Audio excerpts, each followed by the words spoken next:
YouTuber Elvish Yadav को Noida police ने गिरफ्तार किया। ये गिरफ्तारी सांपों के जहर से जुड़े मामले में की गई है, जिसे लेकर के पिछले साल नोएडा के सेक्टर 39 थाने में एक एफआईआर दर्ज की गई थी और आज इसी केस में इसी सिलसिले में पुलिस ने एल्विश यादव को पूछताछ के लिए बुलाया था। फिर पूछताछ के बाद उन्हें गिरफ्तार किया गया। थोड़ी देर में एल्विश यादव की कोर्ट में पेशी भी होगी।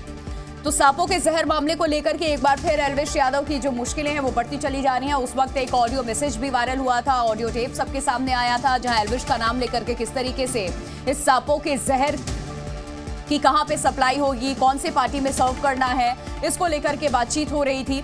इस पूरे मामले पर अब एल्विश यादव की जो मुश्किलें और ज्यादा बढ़ गई हैं। ये गिरफ्तारी हुई है एल्विश यादव की। पहले तो पुलिस ने इन्हें पूछताछ के लिए बुलाया था, पूछताछ के बाद अब एल्विश यादव की गिरफ्तारी हुई है। थोड़ी देर में एल्विश को Noida police, UP police court में पेश करेगी और उसके बाद जाहिर सी बात है, देखिए जब गिरफ्तारी हुई है, कोर्ट में पेशी की तैयारी है, अब तो रिमांड पे लेने की भी मांग करेगी पुलिस, ताकि आगे पूछताछ की जा सके और आखिर सच क्या है पुलिस इसका पता लगा पाए। जी मीडिया संवाददाता प्रमोद शर्मा हमारे साथ जुड़ चुके हैं इस खबर पे और ज्यादा अपडेट के साथ। सीधे उनका रुख करते हैं। कुछ ही देर में एल्विश यादव की कोर्ट में पेशी है। प्रमोद, अभी इस वक्त एल्विश यादव को पुलिस ने कहां रखा हुआ है? क्या थाने में ही है? इनका मेडिकल भी होगा पेशी से पहले, या फिर जब अदालत की तरफ से निर्देश दे दिए जाएंगे उसके बाद ये सारी प्रक्रिया पुलिस पूरी करेगी? और कितने दिन की रिमांड की मांग कर सकती है यूपी पुलिस? देखिए, फेमस यूट्यूबर एल्विश यादव को नोएडा पुलिस ने गिरफ्तार किया है और आज पूछताछ के लिए एल्विश यादव को बुलाया गया था और पूछताछ के दौरान संतोषजनक जवाब ना देने की वजह से एल्विश यादव को गिरफ्तार किया है। और नोएडा पुलिस पहले एल्विश यादव का मेडिकल कराएगी और उन्हें थोड़ी देर बाद जो कोर्ट है वहाँ पे पेश किया जाएगा, क्योंकि नोएडा में या फिर पूरे उत्तर प्रदेश में सीधे कोर्ट में पेश करने से रिमांड पे लेने की जो है वो नियम नहीं है। तो इसलिए पहले एल्विश यादव को जुडिशियल कस्टडी में यानी न्यायिक हिरासत में भेजा जाएगा और उसके बाद अगर रिमांड की ज़रूरत नोएडा पुलिस को लगती है तो वो एक फ्रेश एप्लीकेशन कोर्ट में देगी और उसके बाद एल्विश यादव को रिमांड पे ले सकती है। चूंकि आज रविवार का दिन है और इसीलिए जो ड्यूटी मजिस्ट्रेट हैं वो कोर्ट में बैठते हैं और ऐसे में एल्विश यादव को जुडिशियल कस्टडी में भेज दिया जाएगा। लेकिन एल्विश यादव के ऊपर लगातार जो है वो गिरफ्तारी की तलवार लटक रही थी, क्योंकि पिछले साल जिस तरीके से सांपों की एक पार्टी के अंदर सांपों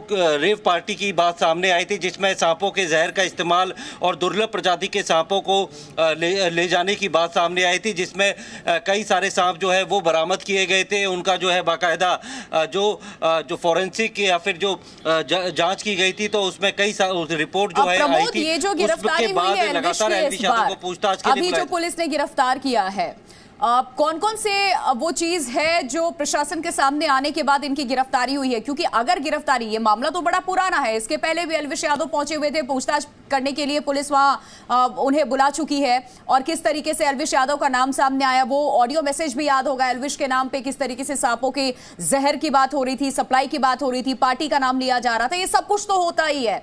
लेकिन ऐसा क्या एविडेंस पुलिस के हाथ लगा जिसके बाद पुलिस ने इन्हें तुरंत गिरफ्तार कर लिया?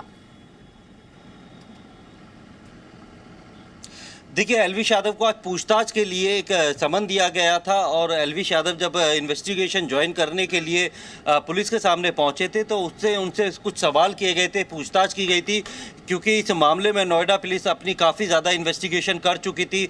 कई सारी ऐसी जो रिपोर्ट्स हैं जो कि सैंपल भेजे गए थे वो रिपोर्ट्स आ चुकी थी। तो उसके बाद जो ऑडियो क्लिप है या फिर बाकी लोगों के बयान दर्ज किए गए थे, उसके आधार पर जब एल्विश यादव से पूछताछ की गई थी तो एल्विश यादव के पास कोई भी संतोषजनक जवाब नहीं था जिसको कि वो पुलिस कनेक्ट कर पाती कि एल्विश यादव सच बोल रहे हैं या फिर झूठ बोल रहे हैं। लगातार पूछताछ के बाद जब ये नोएडा पुलिस को लगा कि एल्विश यादव जो है वो पुलिस की जांच में सहयोग नहीं कर रहे हैं और वो जो तथ्य हैं उन्हें छुपा रहे हैं और पुलिस को जो है गुमराह करने की कोशिश कर रहे हैं, उसके बाद एल्विश यादव को गिरफ्तार किया गया है। और एल्विश यादव की गिरफ्तारी से ये बात साफ हो गई है कि कहीं ना कहीं एल्विश यादव के जो अंदर है कुछ ऐसी बातें छुपी हुई हैं जो कि पुलिस की पूछताछ में जब इन्वेस्टिगेशन ज्वाइन करने के लिए बुलाया गया तो वो पुलिस के सवालों का जवाब नहीं दे रहे थे। उसी रास्ते में हैं आप, उस नोएडा के थाने का रुख कर रहे हैं या फिर कोर्ट की तरफ आप आगे बढ़ रहे हैं, जहां पर पुलिस इन्हें कोर्ट में आज लेकर के जाएगी और वहां से न्यायिक हिरासत की मांग करेगी, क्योंकि आप लगातार ट्रैवल कर रहे हैं, जानकारी पहुंचा रहे हैं? देखिए बिल्कुल, चूंकि नोएडा पुलिस के सीनियर ऑफिसर से जब मेरी बात हुई है तो उन्होंने न सिर्फ एलविश यादव की गिरफ्तारी की पुष्टि करी और ये बताया कि किस मामले में एलविश यादव को गिरफ्तार किया गया है। आज पूछताछ के लिए बुलाया था और थोड़ी ही देर में उन्हें न्यायालय में पेश कर दिया जाएगा।